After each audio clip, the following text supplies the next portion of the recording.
All right, hello and welcome. Please let me know that if you cannot hear me or you don't see something correctly. We just changed the setup because today we're making an interview, which is something new. Let me present myself and then we'll call our guest. My name is Mar and I created the animation studio Maru Exposito, which is animation and comic studio in Japan. We do commissioned work mostly for like musicians who need like animated music videos and so on.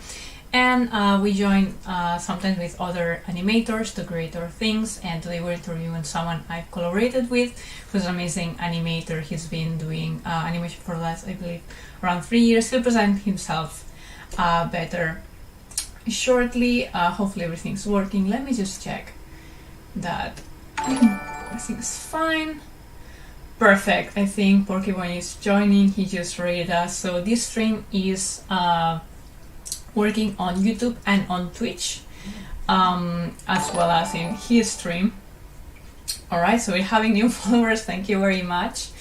And let me see if we're ready to call. It should happen soon. You will not be able to see him, but to hear him very quickly. Woohoo! Followers, thank you very much. By the way, this animation is from him, so a bit of hype before he joins.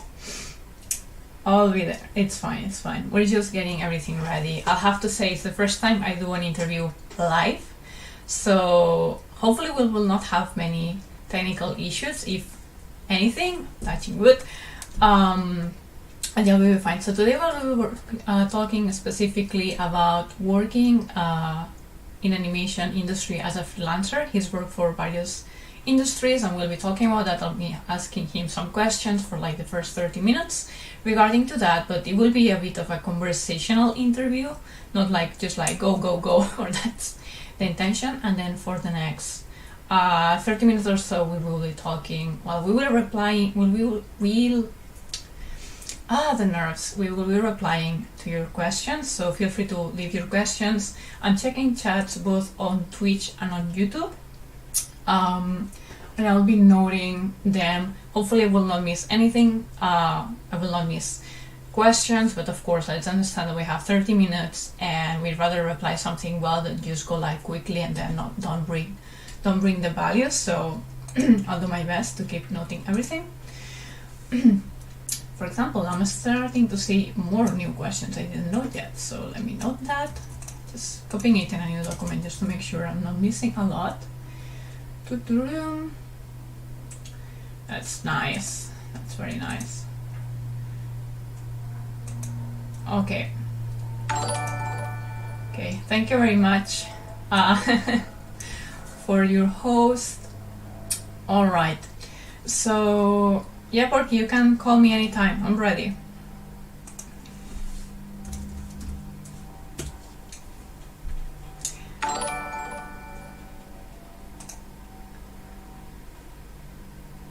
Okay, hopefully I will not freeze the screen. Hello. Hey, I can hear you perfectly. Hi everyone. Hello. Yeah, I think it's working well. Nothing froze. So welcome in, Porkky. Woo! Hi. We cannot listen to 20 something people around, but we're all here. Whoa, hang on a sec. It's like cutting out a little bit. All right. Uh-oh.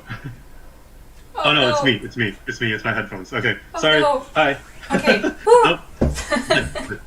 All right, so welcome here. For any new friends, can you introduce yourself a bit, especially regarding animation industry, and because we will be talking about like the freelancing point of view, like Yes. How many studios have you worked on and for how many countries? Okay, let me count. 1, 2, 3, maybe like 4. Studio, I would say like the let's see, 3. How many different countries? 1, 2. I want to say 3. Wow, not bad. The studios, 3 to 4. I have to think as I go, but about 3 to 4 at this point. So let me dial back a bit. Hey, I'm Porkky. My real name is Greg Chen. But everyone in real life also calls me Porkky. So that's my actual nickname. I'm a professional animator I've been a professional animator for about almost 3 years at this point. Mm-hmm. I'm a full-time animator at Warner Brothers Animation right now, and I'm also a freelance animator at night and on weekends. And I am, I think as far as this interview goes, that's all I have to say. So, but I've done, summary, you have experience both in full-time and freelancing, so that's very, very nice. So if anyone has questions about that, like, you're the best person who can help us compare the both situations. Yes. I would. Do we go into that now, or do we? Okay. So let me make the official question. So we will be talking about the good things about being a freelancer in this industry and the challenges, of course, before we go into people's questions. I know that some topics will appear, so I will remind them later, if anything. But let's start with the good things. Like, what do you like about being a freelancer in the animation industry? Okay. So what most people probably know is being a there's obviously those are two very different lifestyles. With freelancing, I get to choose what I do. Normally, if you meet a full-time freelancer, they'll say something like, and I also have a schedule that I can what's the word? I also have a schedule that I'm allowed to make by myself. I'm allowed to make my own schedule. If I'm a freelancer, but in my case, I can't really do that much. But I can still do that within the time that I have, like at nighttime or on weekends. I still have enough slots that I take what I know I can do, and then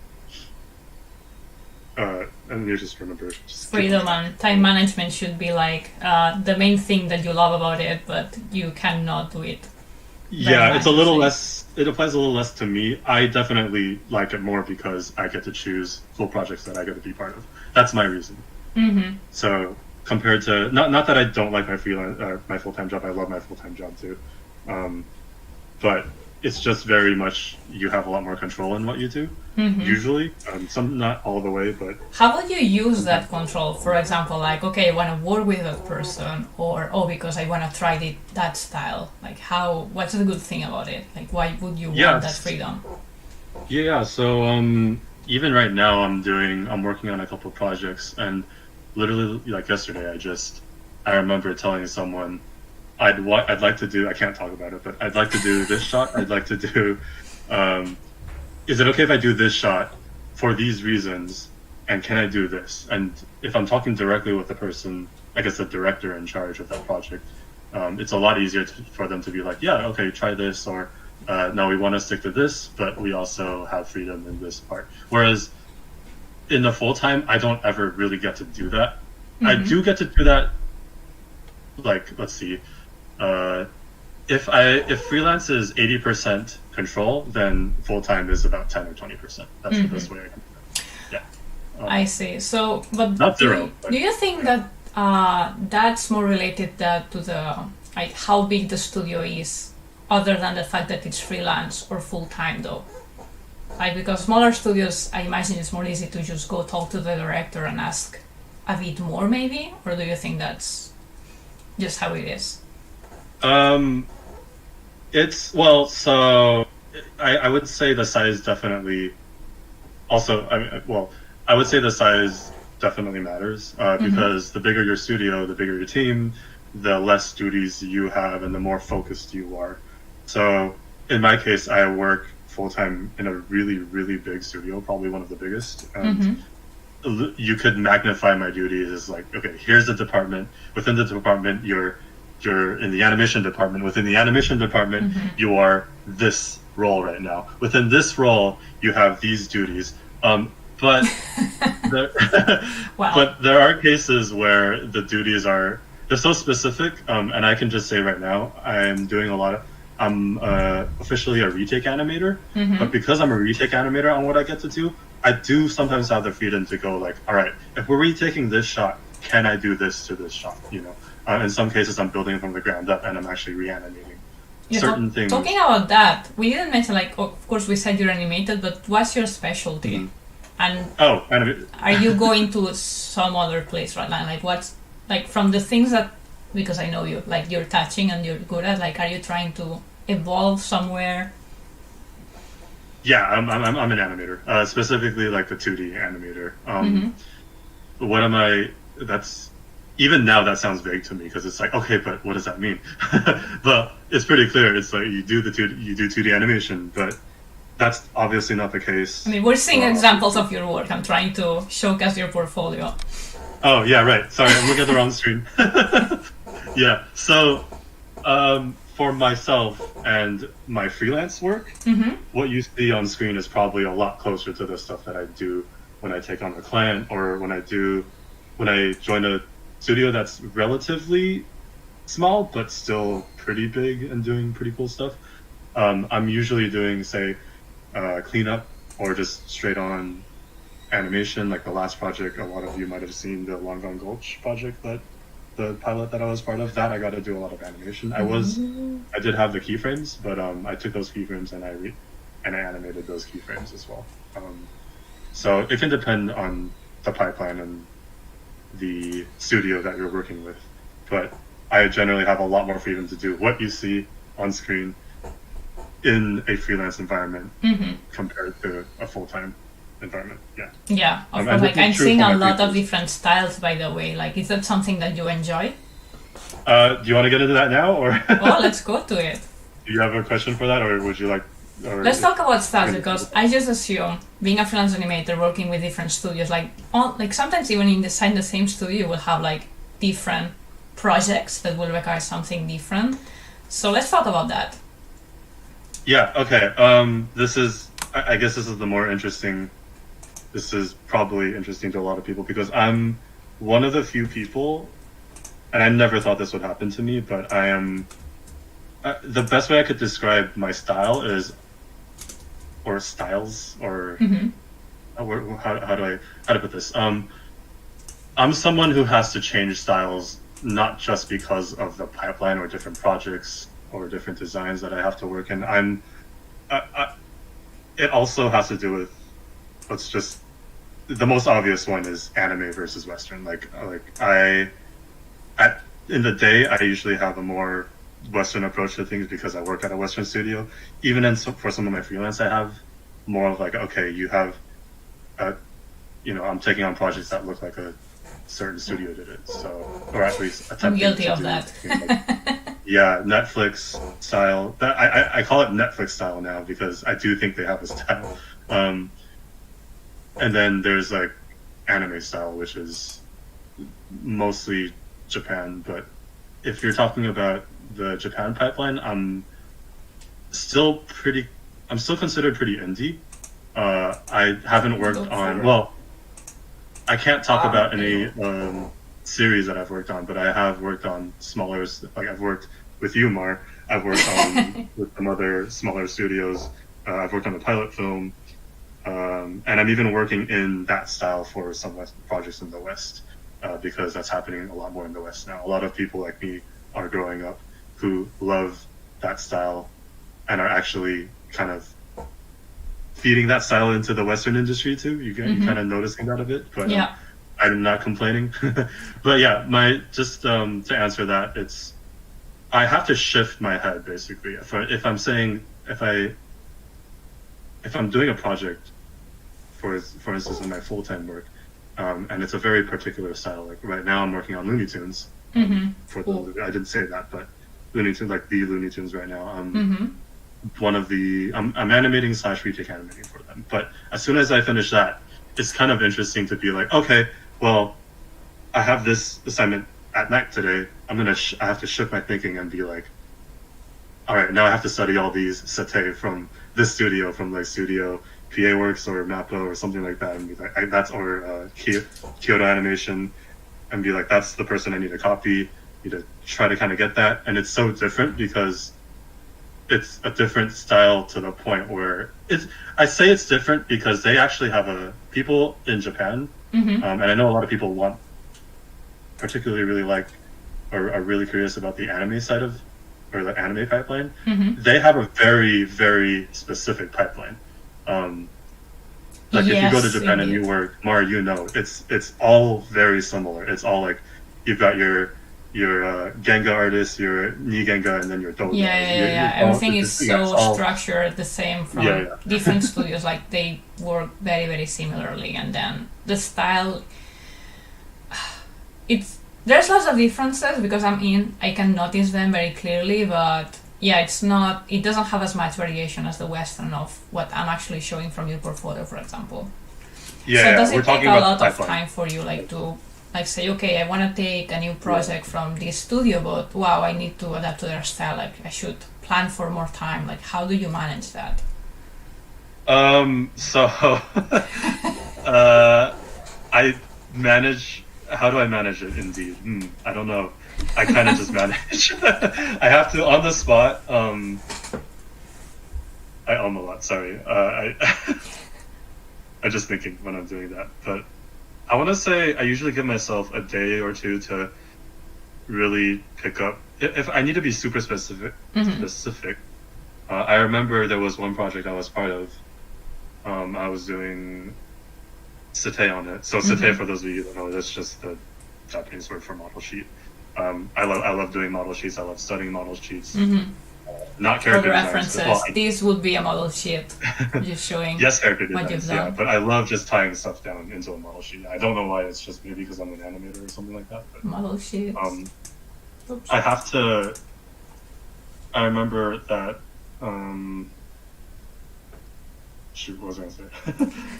Yeah, I would give myself like a day to really kind of, and even if I do get it, it's not 100% there. It's still drawn by me, and that's the interesting thing working in animation overseas is even in such a huge industry like anime, you can still see different art styles if you stare at it enough. Like this character designer draws anime this way, or that character designer draws anime that way. Yeah, there's like general rules, but there's also like who did what. So I would just say at one point I just accepted that I would do my version of anime style. And the more I do it, it's interesting. The more I do it, the more I develop it.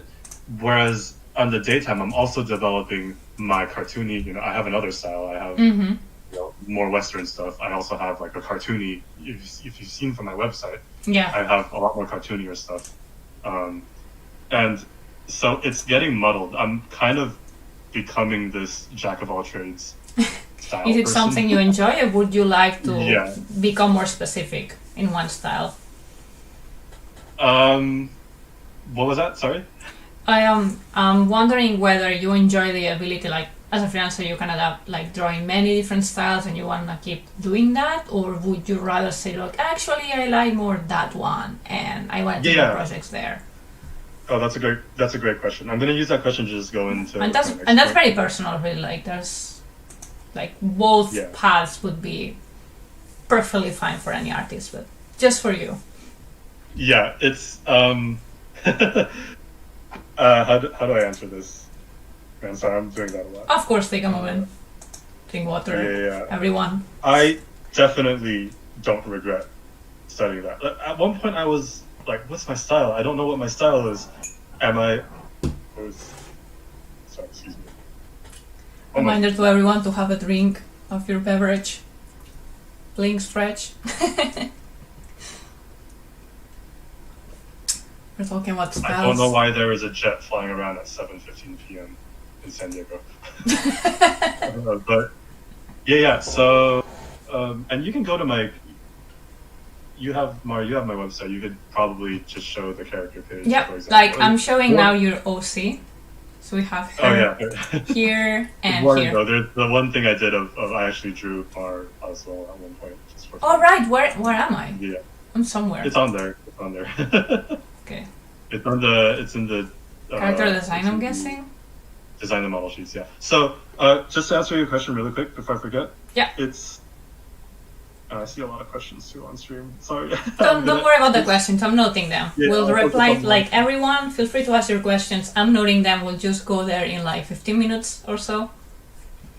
Yeah. There I am. Right. Okay. So I'm trying to remember what your question was. So I remember. About whether you want to like go through like specific, like become more niche about one style, or whether you want to keep working in different ones. Yeah, I don't regret learning how to do different styles. I don't regret doing that because there was a point, like I said, there was a point where I was just like, I'm losing my own style. I don't know what it looks like. But that's not true. I can point to you which ones I would consider my style. But I think I definitely don't regret doing that because I've been getting more work because of it. So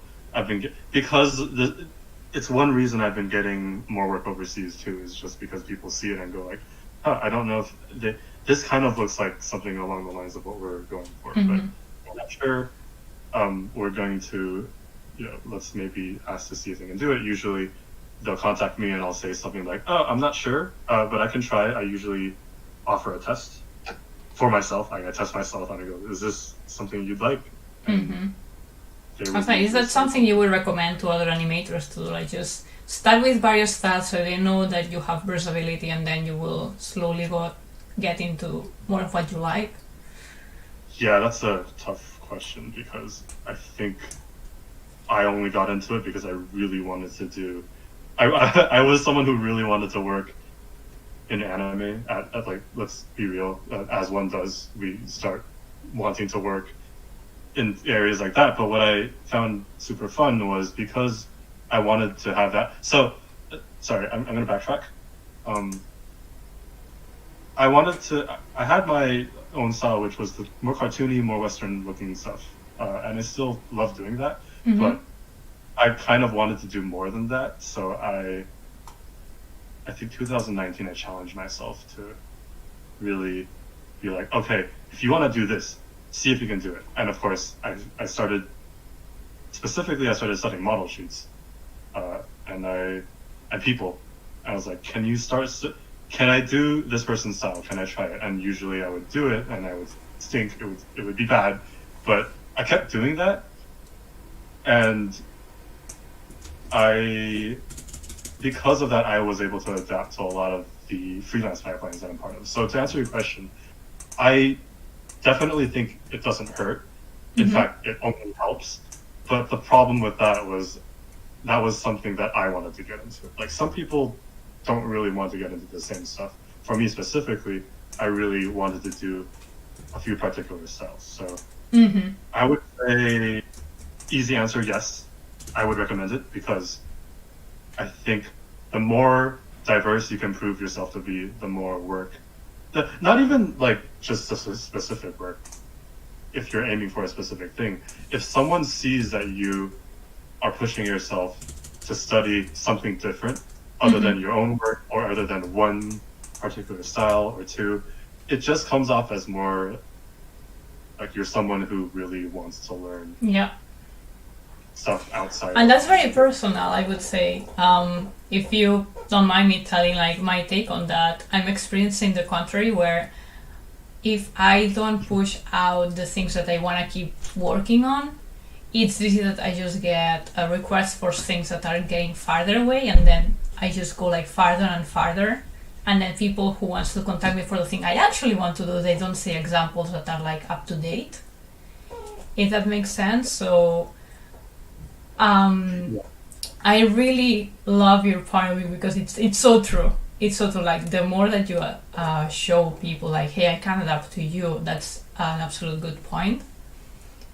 But then if you don't mind me saying, be careful if you show things that you don't want to keep working on, because okay, you did it, you're proud of yourself, but maybe don't feature it so high in your portfolio, because that's something maybe that's not the direction you want to keep going, or like you don't want to go farther than that.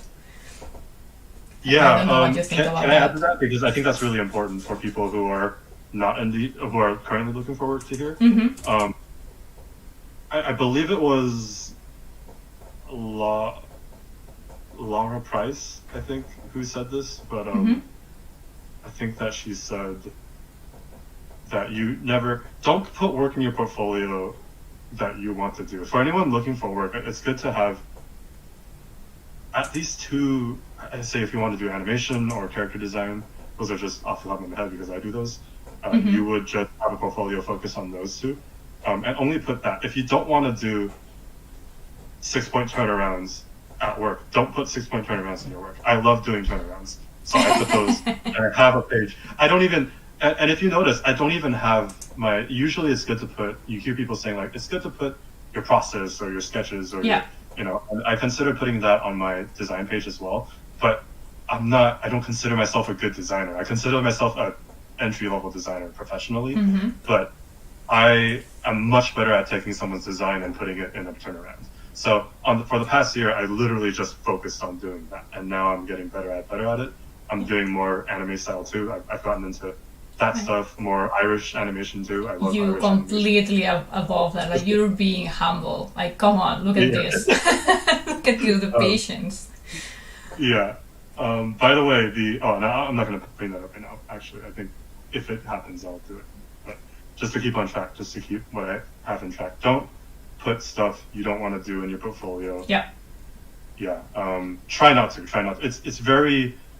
I understand because it happened to me very recently. I'm still in the mindset of a student. Even though I've been working for 2 years, I still feel like I just graduated school.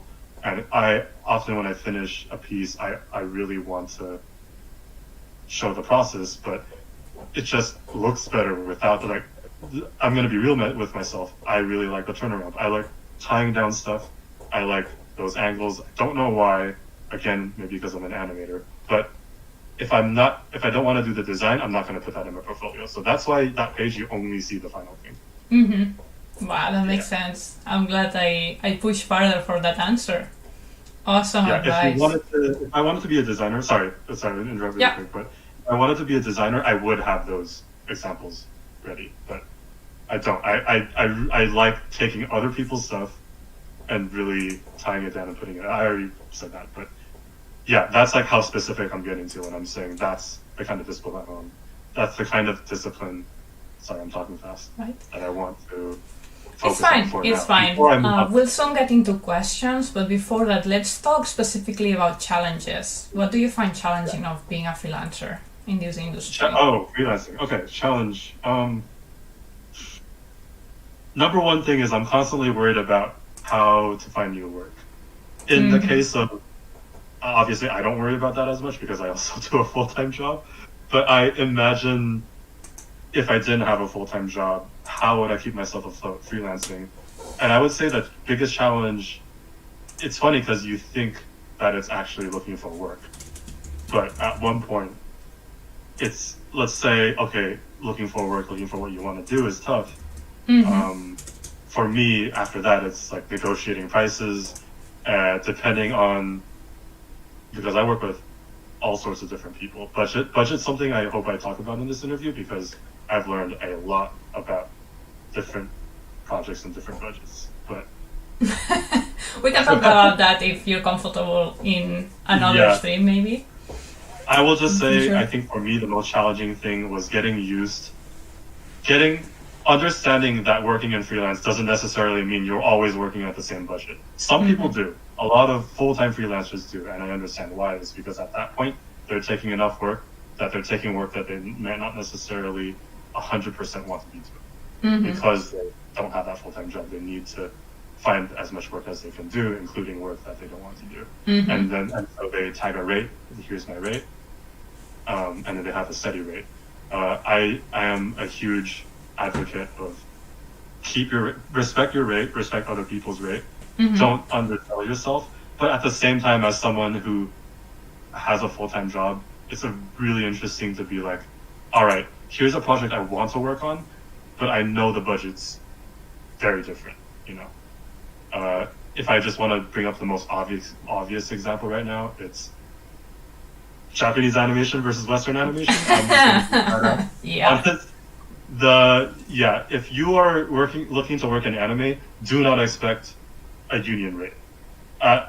Do not in like 90% of the cases. There are cases that you can expect that, but in most cases, like I just turned down a job. I know that I just turned down I really wanted to do it, but I can't. because there's other stuff I already want to do.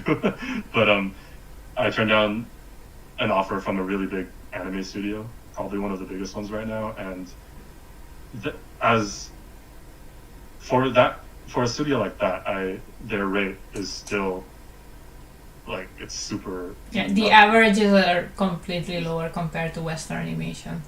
Yeah, so you would have to do it knowing that you either want to do it, like you want the experience, or you just want it, or it's your passion, you know. And it is my passion to do that stuff. I do work overseas with this. Like I usually take freelance again because I like the project, not because I'm looking. Before we go into questions, let's say, do you have another challenge that you'd like to share with us? Challenge that I had? Like as a freelancer animator, you are now mentioned that the challenge is to find new clients, or like how to manage the budget. If that makes sense, is there something else you'd like to point out? Yeah, definitely I would say, and I'm trying to think of the audience too in this case, because I was very recently, and I still feel this way sometimes, but I would say, I mean, straight up, just looking for something you want to do. I think that's challenging. Looking for something you want to do and being happy with it, and being comfortable with it. Because I think often in freelancing, you're not necessarily, you're not and I'm trying to think of, what was it I wanted to say? I guess making yourself, putting yourself out there in social media, I would say, is the other one. That's the challenge. Yeah. Because if you don't put your work out there, it's even harder to find freelance projects you want, on top of just finding freelance projects. So for me, I really, 2 years ago, I think it's been 2 years, but I really wanted to at least put myself out there on social media. I was really bad at it at first. I'm still bad at it. All I do is I just post work on. Shout out, by the way, this is Twitter of Porkky. He has awesome animation, and he also tags from other artists, so very inspiring Twitter to follow. Yeah. But before I take up too much time, I'll just answer with this. Yeah. For me, Twitter is my most active platform. I use it mainly to connect to other artists that I don't have a chance to connect if I'm not seeing them in person. And for me, number one, that's what I wanted to use it for. And it's been super helpful in finding the work that I wanted to do. But to get to that point before, it was really hard just to put myself out there, especially because I noticed that if I put out a specific type of work, certain people go to you. Not everyone, people who like anime style will go to you if you post something like that. People who like Western style who will go to you if you post something like that. It's not everyone. So it's that was what was difficult, I think, for me, is trying to be like, I like this, but I also like that, but I also like this. Can I be friends? Yeah. Is there a reason though why you chose Twitter to be the big one? I don't remember, not really. I wanted to use Instagram at one point, but yeah, I would say because I wanted to be an animator, I feel like Twitter was the most animation friendly one. I can't post videos on Instagram, and actually you can, but they crop it weird, and it's special. It's a lot more imagery. I'm asking this because I've noticed that there's a bigger community of animators in the anime industry on Twitter, but of course these things move and it's difficult to know everything. Internet is so big, so I'm just I think for 2D animators, Twitter is probably the best platform.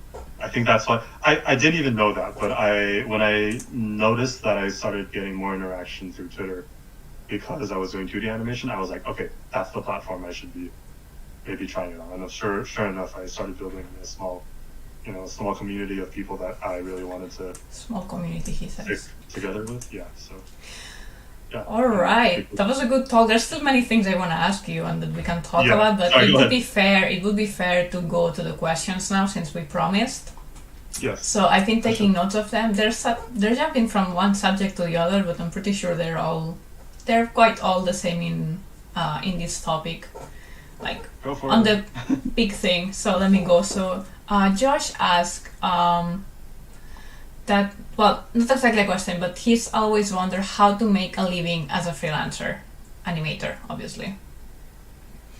Okay, so how to make a living? I would just say, as a freelancer, if you're constantly be looking at, I'm assuming you have a full-time freelance schedule, and if that's what you have, or if that's what you're aiming for, I would say, make sure you're always constantly looking. You make sure you have more than one thing backed up for you. Make sure you're looking in a couple different places and being like, okay, I have this scheduled, I have that scheduled. Look at your schedule, of course, and be ready for projects to fall through.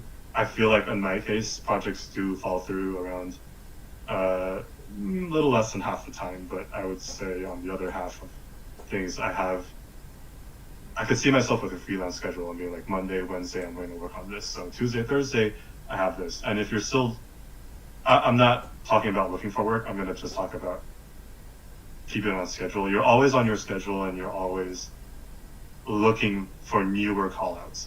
Callouts on something that's active. Again, I would recommend Twitter. I feel like for me, Twitter's the reason I have my job right now. Even my full-time job I got on Twitter because someone that no one saw put their email out and said, well, not no one, but someone saw that and showed that to me and was like, I think that Twitter had an email and was like, we're looking for Toon Boom animators doing this. And I just directly sent my stuff to that email.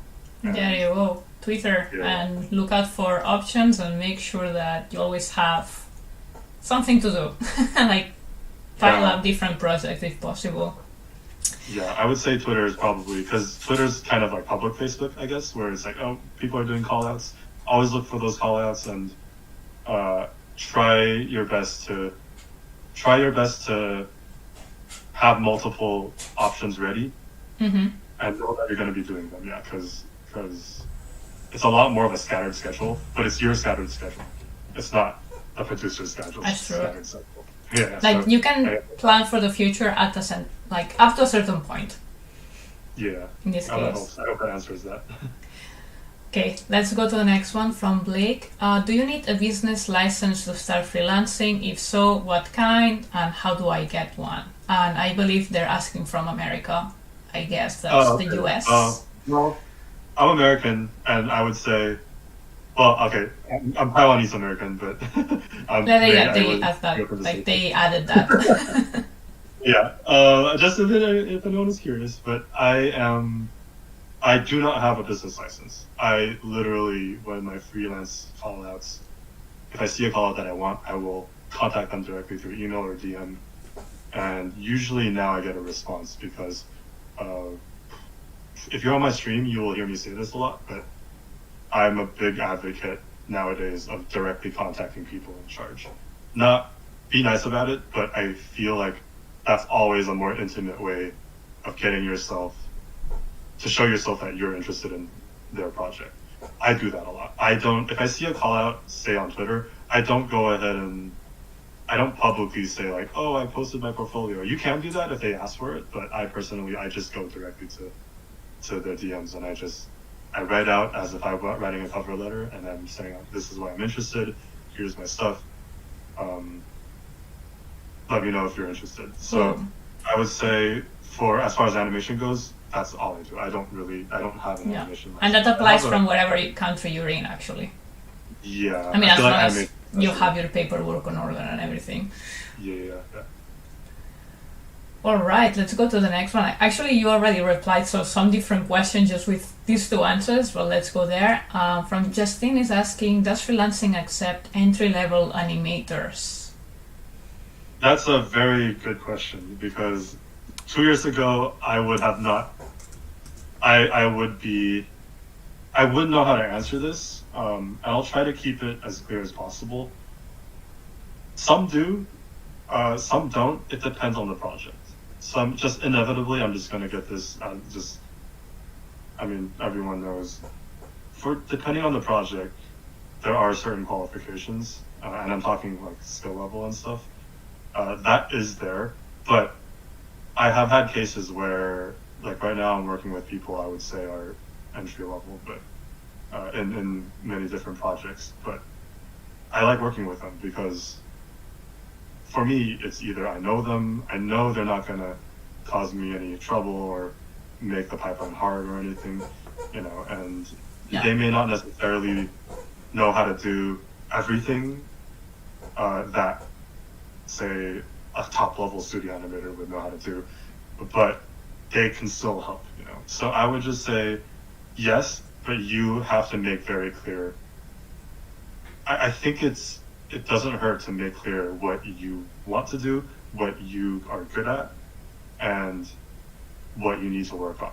Yeah, like don't hide. I'm with you. Like don't hide that you're starting. Like this is your level. Like don't oversell it. Don't undersell it. Don't be too confident, but don't be too underconfident. I was definitely too not confident. Before being too confident, 5 years ago, I was like, as one does, I'm super confident, which was not, before I forget, let me just say something super important, something I think that still sticks with me. Again, Laura Price said this, I think, but one really important skill to have is just to be able to back up and look at your own work and ask yourself, is my work, if I'm the person running that project, are they going to say yes to me? If they might, what can I do to make them say yes? If I can't, what can I do to work towards that? I think that's super important. Being able to step back and seeing your work and really telling yourself, okay, I'm ready or not ready.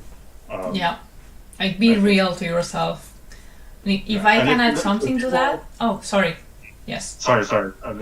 Go. I'll just finish with saying, people, I know that's more sensitive because it's like, oh, well, that's just a skill level thing. But to me, it was always sensitive because I was always getting rejected. When I first started, I didn't have any work at all. So I found out through working slowly and improving that it's not just skill level, it's also just communication, it's everything else. It's being able to work and be a nice person, especially being a nice person. Make sure you're a nice person. If you're a jerk, no one will. Soft skills. We could even talk about that, like communication, especially if you're talking to different studios, to different people. That could be something that's stopping you, and it's not your art. Yeah. So, be able to judge yourself, and don't look at your work and being like, oh, I can't do it. Like, you can, if you know what to focus on. I think if someone like me could do it, you could probably do it. That's what I'll say. Is because I don't want to show what I did 2015. I think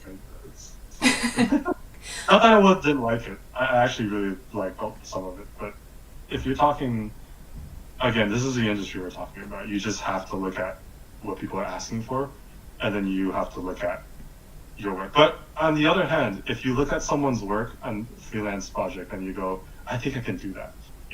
Try a few things. Like when I was first starting out, I would always, if I'm not confident, I would always ask them, can I test for this? Even though they didn't ask me for a test. Ooh, that's a good advice. I would test for it. I know some people are like, no, tests should be paid.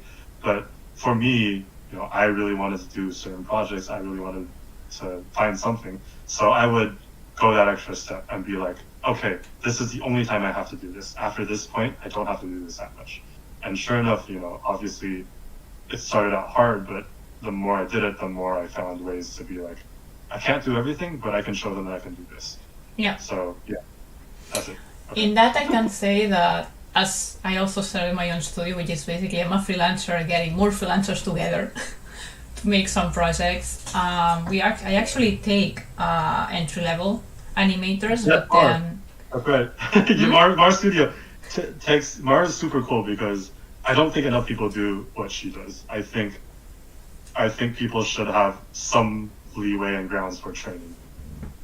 And Maru is one of the few people I know who does this. And she runs a studio in Japan, which is even crazier. Thank you. Okay, I just wanted to say that a system that what we're doing right now is that I accept teammates for as volunteers or as freelancers, depending on their level and what they want to do. Sometimes like if there's someone who wants to become an animator and do key animation, but it's like, okay, for your level and what the project I'm working on, I can have you as a colorist. As a colorist, you'll have access to all the material, we'll have access to our Discord, and I can start training you so you evolve and we see how we work, and then maybe from colorist you'll go to in-betweens, and then from in-betweens you may move to key animation at some point. So that goes together with what you were saying, like sometimes you want to do something but maybe you're not at that level, but still reach out because they might have something for you, and then you can see if it was for you. Again, don't work for free. That's up to you. Like you have to work for something that gives you benefit. And of course, I take volunteers, which in this case, yes, they're not getting paid, but I insist them. You have to see some benefit from here. Like you have to see that maybe you're getting training, maybe you're getting contacts, you're getting something. When I say don't work for free, I don't talk about money only. And you have to see that you're getting what you want and what you need at your level and at your stage. Yeah, I would say you hear the words at a very surface level. You hear the word exposure a lot. Maru's not talking about that. I do because I've worked with her, and I do think she trains people quite well. Because on the project she has, you can check out her website. It should be somewhere. I'm good at that. Yeah, but they're full projects that people work on, and you have to. Don't do it for the exposure. I'm talking about training mostly. Training, contacts, things that you're actually looking after, that you want, and the experience maybe. So then, okay, like at least I have worked there, so now I know if I like it, or maybe anime is not my thing, or whatever. So we're not saying the work for free just for possible exposure. Like let's be very honest on if you want to train and reach out to a studio to just do a test for them, you have to see that, okay, if they don't get me, did I still get something from that? Yeah. Or am I okay of just do their test and know that if they don't get me, I've sort of lost that time. Am I okay with that risk? Yeah. Sorry, I took that because I'm very passionate about this subject. So let me go to the next question. We have another 15 minutes. Rick here is so nice because he's so busy and still taking his interview. So please appreciate him. Send him love in the chat. I'll keep reading the questions. Okay, so Sifus, sorry if I didn't pronounce that very correctly. Where would you recommend someone get an education in animation? So where to study animation, I guess. Okay, so couple ways to go about it. Just if you're curious about me, I went to film school. I went to animation school. I want to say I went to animation school to learn how to animate films. I went to UCLA for University of California, Los Angeles for both undergrad and graduate school. I started in design, and I ended up in the film school, and I studied animation there. So in that one, we learned more how to direct our own style, our own films. Stay true to our own style and stuff like that. But I would say that really helped me, but not to look for work specifically. It really helped me to find my own style. But if you're talking about looking for work, I would say you don't necessarily have to start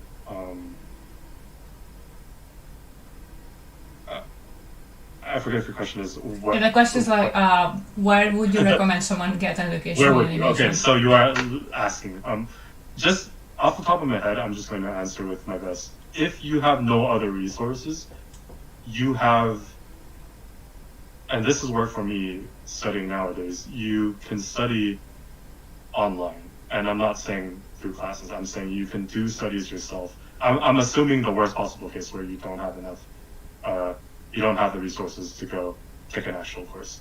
But I would say the best way for me to learn nowadays is just to be like, I don't know how to animate that, I'm gonna try. I literally, for those of you who came from stream before we talked to Mar, you saw me animating that missile circus. Like I've never really done a missile circus, so that, and I have to go study clips of other people doing that. Like for me, that's how I study now.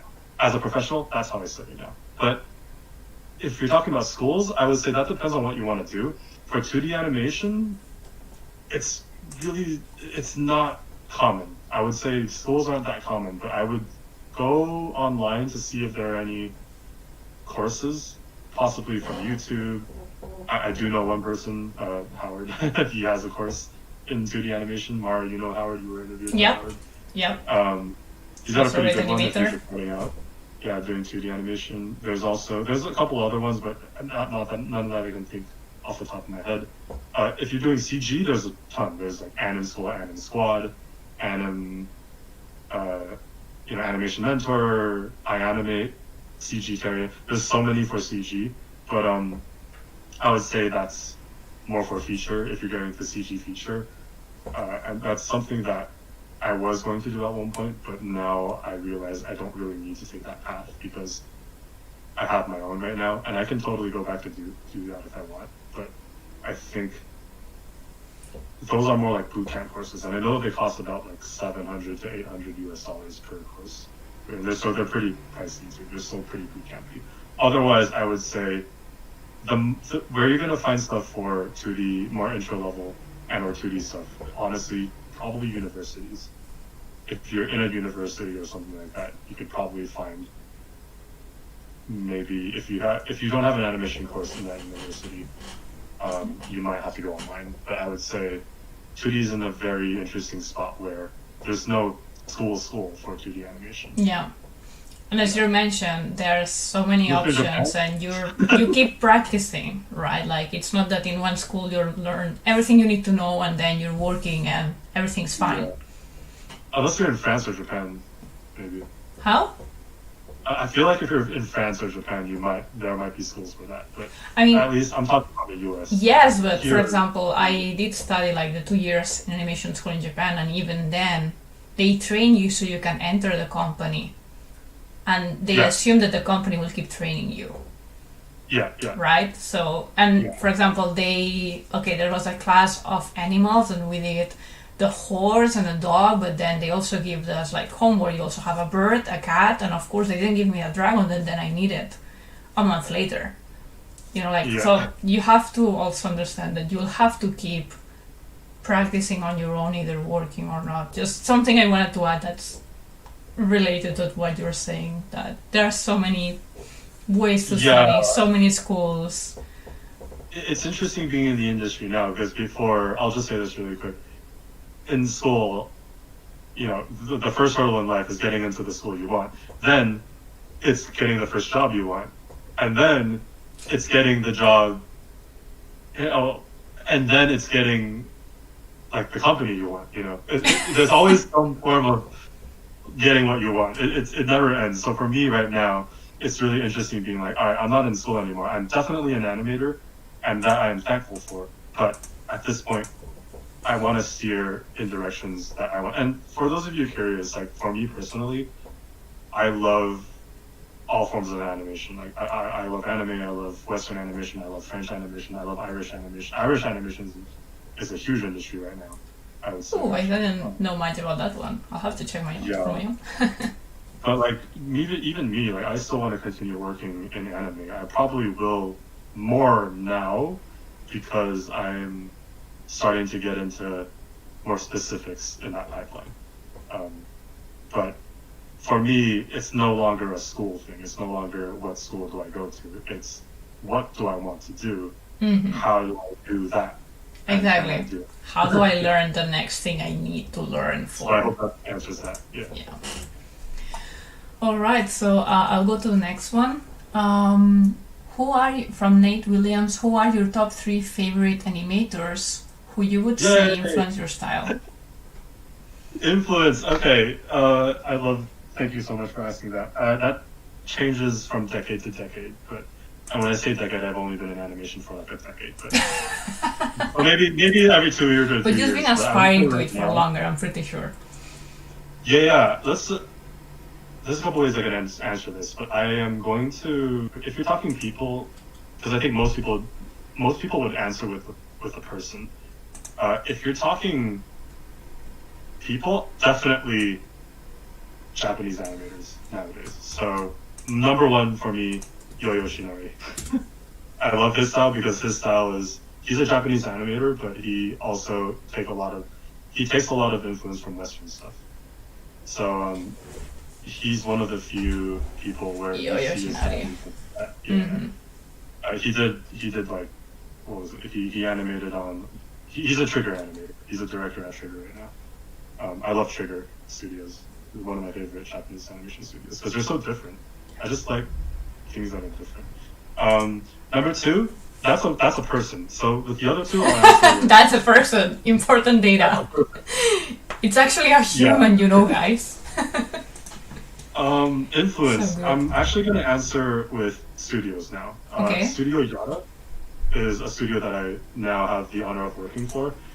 But Studio Yotta is a studio that I've looked up to for like 6 years. So anyone listening, if you're from Yotta, like I love you guys, but Yotta I love because they are an example of a studio that does both Western and anime now. And especially now they do. In fact, I think a lot of the projects they do now, they hire a lot of people who work in anime. Like I know, I know 2 of the animators that we worked on the last project. They were actually, one of them was on. I know he's like a Naruto animator or something, but a lot of people they're going in that style because I know that the director really likes that style. But Yotta has been probably one of my top in terms of just the kind of stuff that I want to be doing, one of the top that I'll just maybe not necessarily the biggest one or the most It's not. Okay, one not that people funny. know. Yeah, you can look Studio Yotta. YOTTA, you could look that up. But that studio I think has the most influence. I'm doing something wrong. Am I typing it wrong? YOTTA, I think is how you spell it. You can look at the real and stuff and you'll be I was thinking Japanese words. Excuse me. I've heard, I've seen them actually. Okay, embarrassing. Nothing happened, please. Third influence.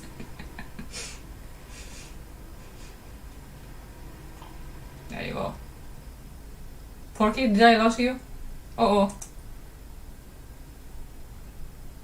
Did I lose you? You're still there. But I cannot hear you. Oh, we may have lost him.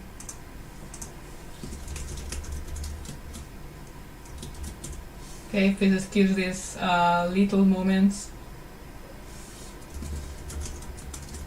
Hello? Oh, you're back. There you go. I think it was just a glitch, yeah. Okay. Whew. Yeah. It went so smoothly sorry, until it's now. taking forever for me to answer that. It's just I can't pick 3. There's so many.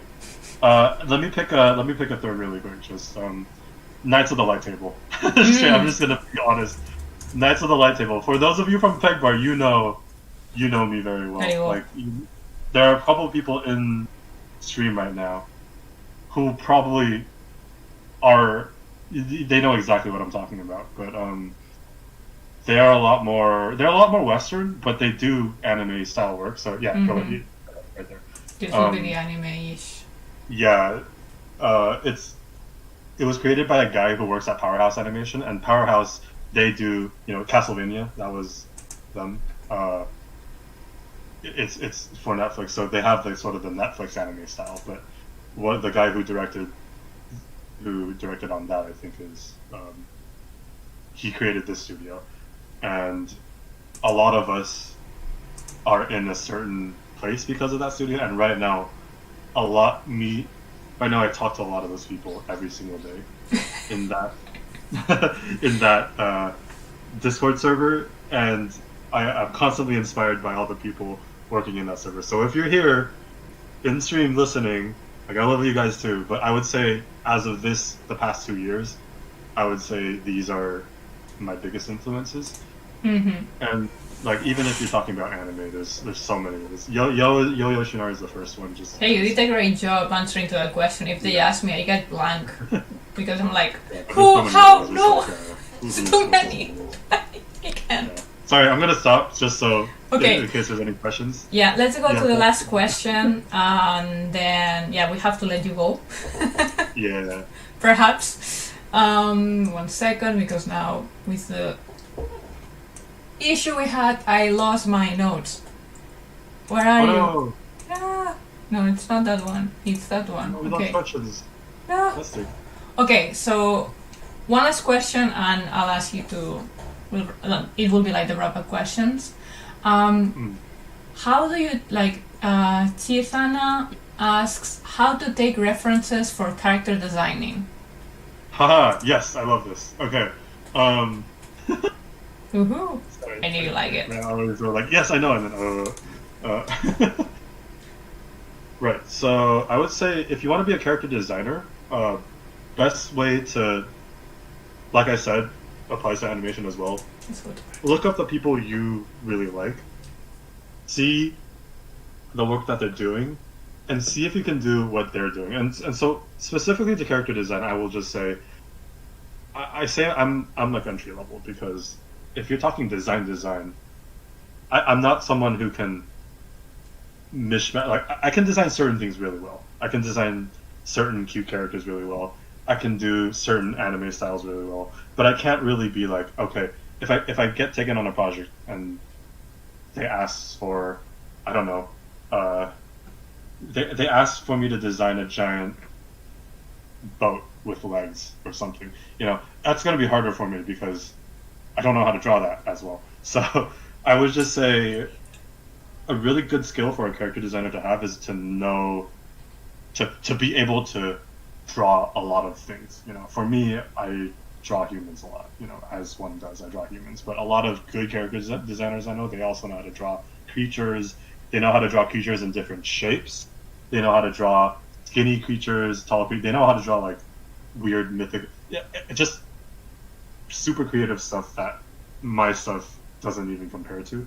So I would just say Being too humble keep that in again. mind, and also look at a few particular people you really like. Use them as reference and try it yourself. Try to see if you can do what they can do, but by yourself. Look at their portfolio. Don't just go like, I'm going to design my own character. Look at their portfolio. See how they're organizing it. See what is it that they're drawing. So if they're drawing expressions, draw expressions. Don't go off and make your own thing. Like, there's a reason why they have that in the portfolio. So I would just say, again, I'm talking from an industry standpoint. Like, people who look at this stuff really want to see that you know what I call like the good stuff, the nitty gritty. And it may not be the stuff that you expect. It may not be your sketches or your fun poses that you do, but do those because those are really good too. But I would just say in that case, also show your process. Like I said earlier, I don't show my process because that's not what I don't design. I do character design, but I'm only doing a certain part of it right now. So I will get to that eventually. I will be able to do design later. I'm trying to ease myself into it, but for that, I would just look into how other people do it because for me, the best way to study that kind of stuff for me is just always to see how other people do it. I can't really rely on people to tell me how to do it, and be like, this is how you do it, because that's their way. So for me, that's what's worked the best, is looking at people doing the styles and characters that you want to do, and then challenging yourself to do that, to see if you can do it. Yes. Wow, that was a very good answer. Like very like step 1, step 2, step 3, step 3, and then tip. Thank you very much. So we'll have a lot of interesting questions, but we promise we'd stop now. So No, one more. One more? You want to do it? Yes, please. Okay. Fine, okay. one more. Just one last question. Okay. So Graythen Dragon asks, I've only worked for Western studios, so I'm interested. What are some key differences you've noticed from Western and Japanese studios? Oh my god, perfect. Yes, good thing I asked for one more. Yes, oh my gosh. Right. Key differences. Yes. Okay. Pipeline, obviously, but let me be more specific. So, in a Western studio, you're very used to doing stuff, probably something along the lines of rough animation, in-betweens, and then cleanup, and then color, and then compositing. In Japan, they have a very, like I mentioned before, they have a very specific pipeline. It's usually, I believe, correct me if I'm wrong, Mar, because Mar operates on the Japanese system, but I believe it's Genga, Nigenga, and then anything beyond that is just it's a quite strict structure. It's layout, Genga, Nigen, Doga, and then Doga. Coloring, tracing, coloring, like cleanup, to scan everything if it's not digital. It's all just to clarify, and it's all animation. It's all generally the same. It's just the way people kind of like group things into process is always different. Let me just clarify probably the most important thing I want to say the Japanese pipeline, because I feel like the Japanese pipeline is the most different one compared to all the other ones. Like Irish animation, I think, is the same as Western. So is French, I would say. But I would say that when I say Doga, it's basically in-betweens and cleanup at the same time. So if you go to Japan or if you work on a Japanese production, you will be if you are a Doga artist or an in-between artist, you're not actually just doing in-betweens, you're doing cleaned in-betweens for them. So the person who does cleaned in-betweens, the person who does in-betweens does the clean drawings as well. You're doing all of them at the same time. And they call that Doga. That's the same, they mash those two together. So there's no such thing as an in-between or a cleanup in Japan. It's just both of those together. That's the process. Yeah, so basically you have the Genga, which with the key animation, and then the Doga artist would trace that as a cleanup, and then they do the in-betweens already clean. Yeah, and a lot of you are probably curious about key animation, because that's the other important thing, is in Japan they call it layout or LO. I see people say LO a lot. Layout. What layouts are to them is in the West, especially now, recently, is what we call the animatic. And animatics right now in the West are super animated. But the key difference between layouts and animatic animation in the West is key animation, you're actually supposed to follow that key drawing. Like that's the drawing you want as the final clean drawing.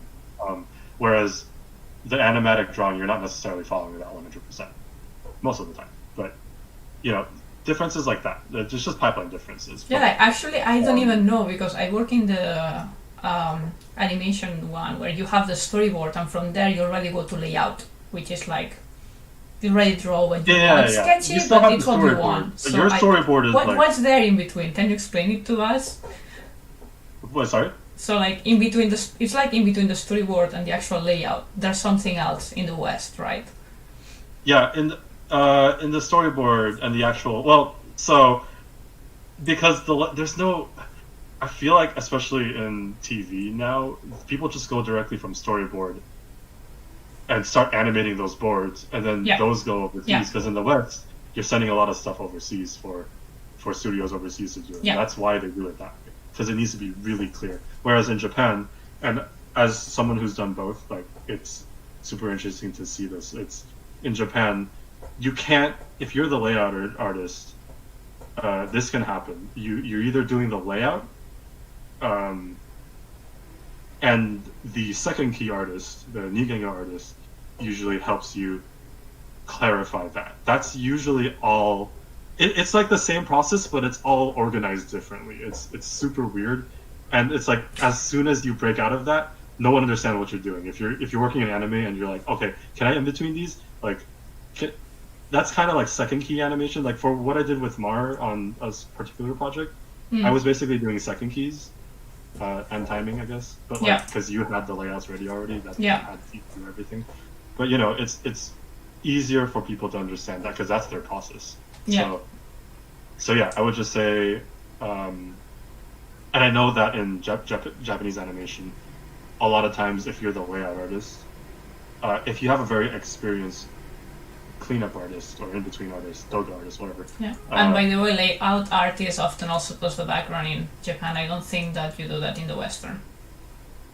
Oh, they do? Yeah, we do the layout has to contain a sketch of the background, so then that gets sent to the background artist, and the animation part goes sent to the that's a little different too. Yeah, that's background artists. We don't do that. We only focus on animation, like animating the character or the prop or something. Yeah, and I don't know how you're making much.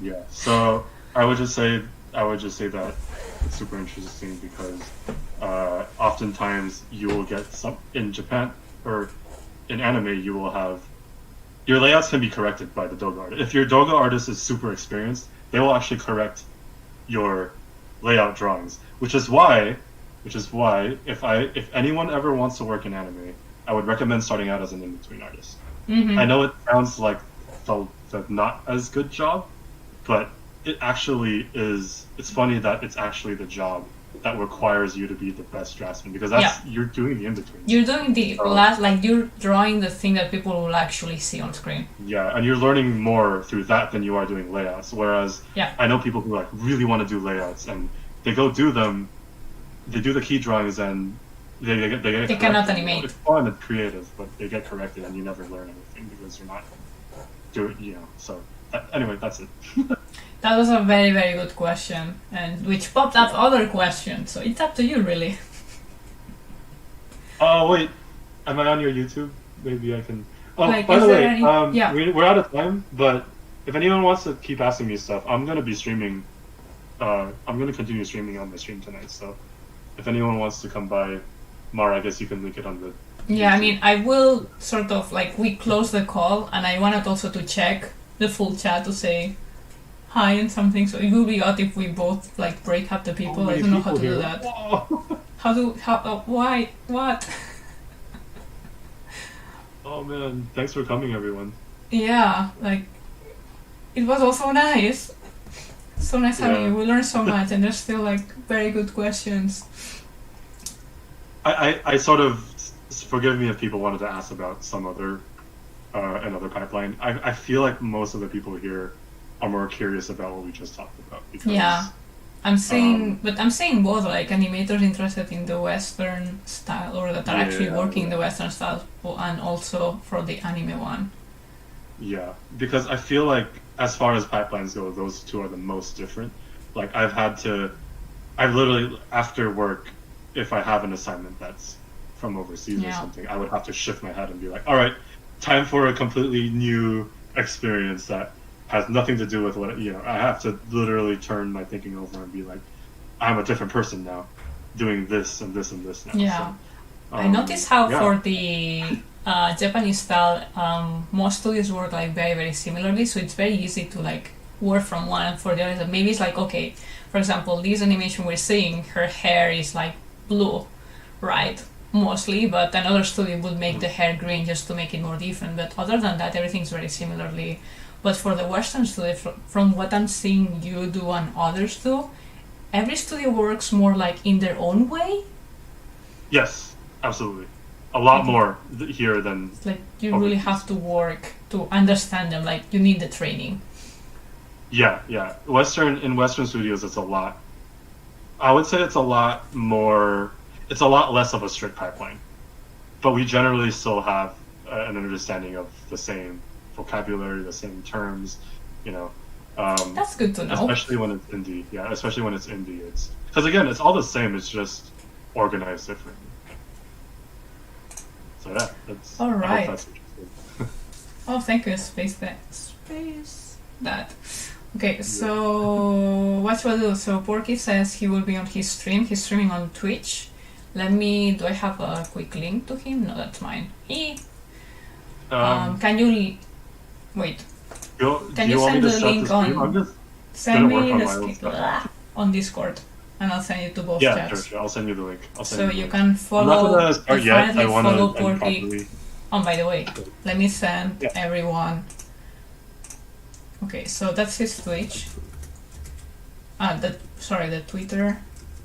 Yeah, anyone with additional questions, feel free to just ask me live there because I'm always doing that on my stream. That's what I stream. That's what I stream for.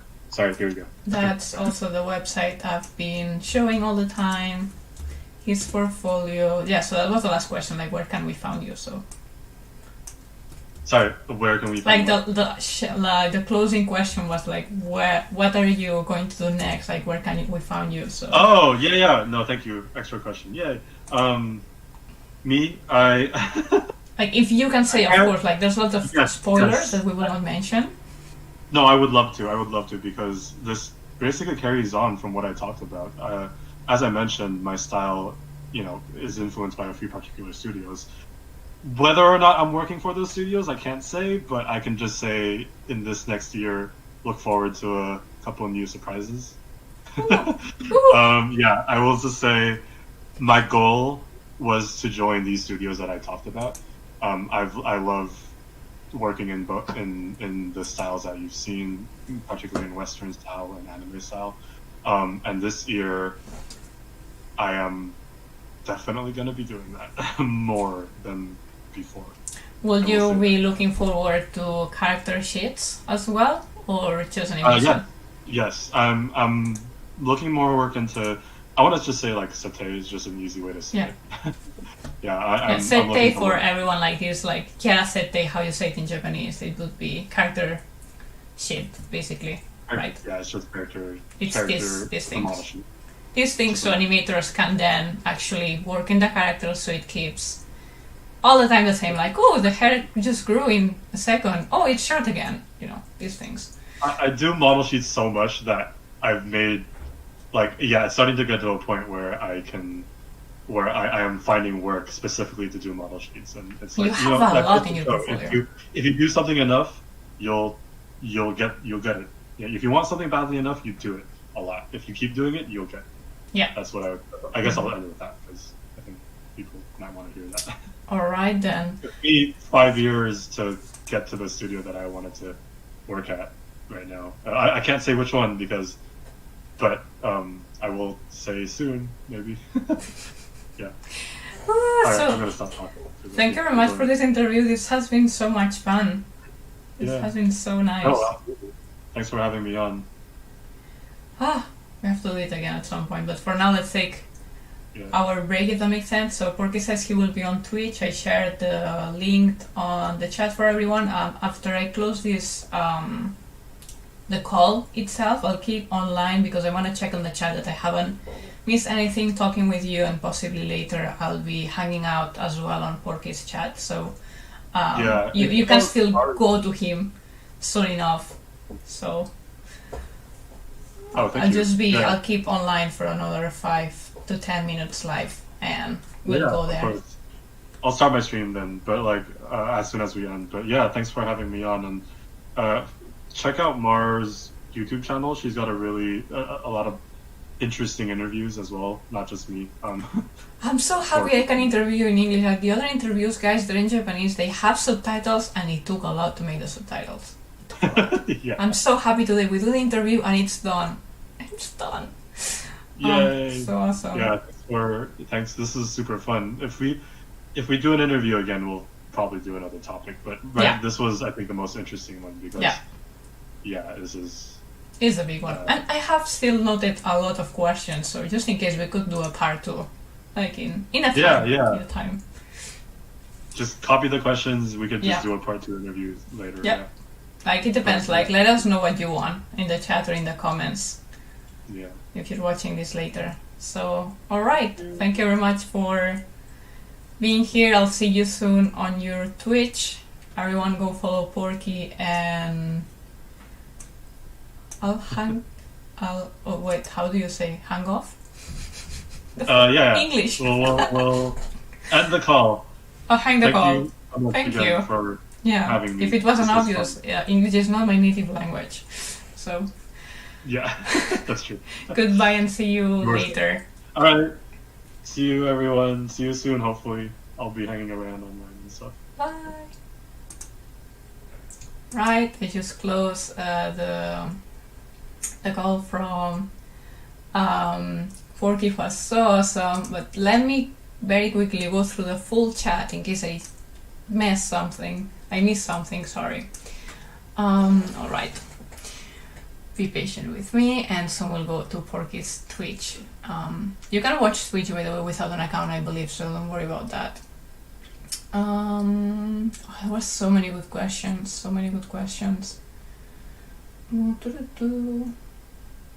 And hi everyone, of course, like SEO, Jesse, nice to have you here. GameXplay fan, Blake, of course, Nate, thank you very much all for your questions. Chithana, Grayson. Try to answer to asking the questions in order, but hopefully I didn't miss anything. Just to make it a bit fair, but there was so much good things. And hopefully we'll keep talking about that. By the way, I do live streams weekly, and usually I also reply to these sort of questions in my streams on Twitch and on YouTube. The streams are usually me working, and then in whatever project we're working on, and then replying to these questions if you're interested also on those questions from my side. But obviously you can just go to Porkky later and ask again if we didn't reply to you. Okay, and yes, I see Porkky's weight. He was so modest. He's quote unquote just started in the animation industry. 3 years is not that long, but look at this. Look at, well, this is me, but please. And it was so fun to work with him as well. Okay. I especially had to tap open series. I'm sorry you missed part of the stream. Of course, as you know, you'll have everything. It will stay on my YouTube.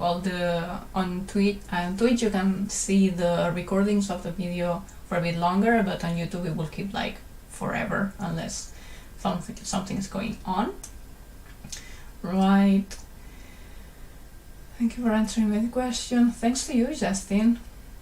Okay. Okay, so I am Space That. I'm glad that I think you filled in the form. So I'll check it later. I check every entry, so don't worry about that. I'm just saying that right now, for everyone who's interested to become a volunteer or a trainee or become a freelancer in our studio, it always depends on what is the project we're doing in that moment and what skills do I need, and I contact different people. So it's not that we have all the volunteers because, it's free. No, I mean, I have to spend time communicating to you and training you. So like you're working, but I give you more patience and more time that I would give to a freelancer that I already know that they can do their job and just send it to them and they do it. And they may have some questions, of course, but it's more straightforward. So I don't take a lot of volunteers at once, but please send the application so then you're on the list for contacting if you're interested. For anyone interested, by the way, did I share my studio? Okay, I should share this. So my studio link, and in case that you're watching this from Twitch and you want to see more interviews, this is This is the YouTube channel. If you're getting this message on the chat on YouTube, it will make no sense. Almost catching up to the chat. I don't even know if someone is watching or not. It's so many things to track. Oh boy, oh boy. Okay, was so much fun to listen while working. Thank you very much. I'm so happy to hear that. Ungilded guy, you were here. Abel too. Oh my god, so many nice people joining. Storyboarding as a freelance routine. Team, ask Porkky later on his stream, or I can keep the questions like before. When I turn off a live stream, usually I note questions to talk about these things in future streams, whether it's an interview or not. So okay, also I'm gonna apply that link, Mar. Okay, thank you. All these being streamed on YouTube too. Yeah, correct. I've been on Twitch the entire time. It's fine, it's fine. We're both, you were in both places. Can I have more info on the link? I came a bit late. Which link? MF99K, I just read your chat a bit late. If you're still here, let me know what do you need more information about. You ask about, can I have more info on the link? And I cannot remember which link you're referring to. Such a great informational stream, thank you. Like, thanks to Porkky, basically. Ernest, hi. Right, I'm almost catching up. This was interesting, networking opportunity for sure. Yep. Thanks for everyone's stream. Thanks to you for joining and staying around. Thanks this way. Excellent, Maru. Do you have any projects that you'd like me to work on? Ask me on Discord. I'll let you know. And I watched the interview. Just thought I would say hi. Hi, Mathelfies. Nice to have you here. Okay, so I think I catch up, and I'm a bit tired, to be honest. It was my first time streaming live, like showing things, checking the chat, dropping questions, and obviously having a conversation with Porkky, who is amazing. So I'll take a break, but most likely you will find me on Porkky's stream, just staying around here and there in the chat. Let me thank everyone again. Like, can we see? There you go, webcam, so you see me bigger and so on. So yeah, I guess that would be it. Thank you very much everyone for joining. I'll be turning that off now, but this interview will stay on YouTube, where there's also more interviews and other videos. I also do streams weekly every Wednesday. We just finished an animation project like the one you see here, which was like a music video, so we're not working on the next one. I'm not sharing more yet, but usually when we're inside like production for one project, like a full animation that we're working on, we do lots of streams, sometimes like more than one stream on a week. It depends on the production status we're at. Like right now we're in this wrap-up negotiation type of thing, like in between projects part, which is very important. And personally I'm doing a big digital organization set in my hard disk drive, which doesn't allow me to work a lot, so it's good that I'm doing it now, because then when everything's set up I can start the next thing, like really focused on it.